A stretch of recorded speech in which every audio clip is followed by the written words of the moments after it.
let's touch a bit on what we did to get those leads, because I think we can generalize this for everyone listening. Doesn't matter what industry you're in. Let's go through some of these tips because it will apply to your business as well. So, in my eyes, getting leads is as simple, not as simple, but if you break it down in its simplest form, it's just having conversations. And Mhm. the more conversations you're having with people, the more leads you're going to generate. So, what would be the first thing you would do going back to day one, whether you did it or not? What are some of the things that you've learned now that you would do back on day one to get those leads coming in?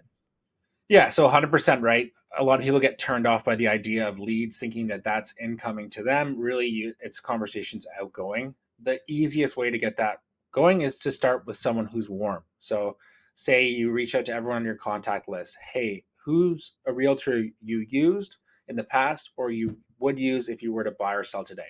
They're going to respond, hopefully. You then reach out and say, hey, Tom recommended you and says you're awesome. I'm in the mortgage industry and I'm just looking to grow my network and share a bit of value adds here. Can we jump on a quick coffee call, meeting, whatever your next step is? And you have that warm introduction there.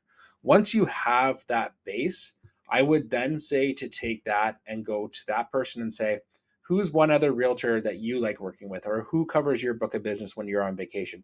And you're getting that triangle of trust now from someone within the industry. And then that kind of compounds from there.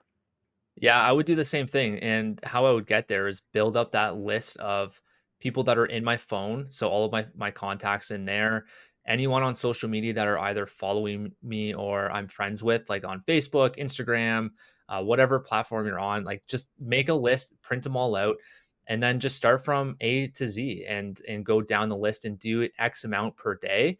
And that's what I would do. I would start at 10 a day and then scale up from there and then just keep increasing it.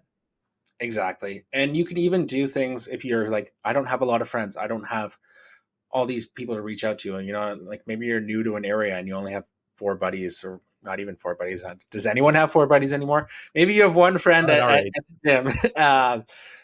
Then it's a little bit trickier. So then you have to figure out what's another network you can tap into. So I'll give you an example. It's like join a Facebook group for dads or moms or dads, whatever, and say, hey, who would you use? Ask the same question, but just in a different group. The leads are going to be a little more lukewarm at that point, but it does give that introduction that you can have that conversation starter from. Yeah, and you're still in that warm category for leads too. So it's all about making that triangle of trust by doing that method and mentioning the person that has mentioned that other person.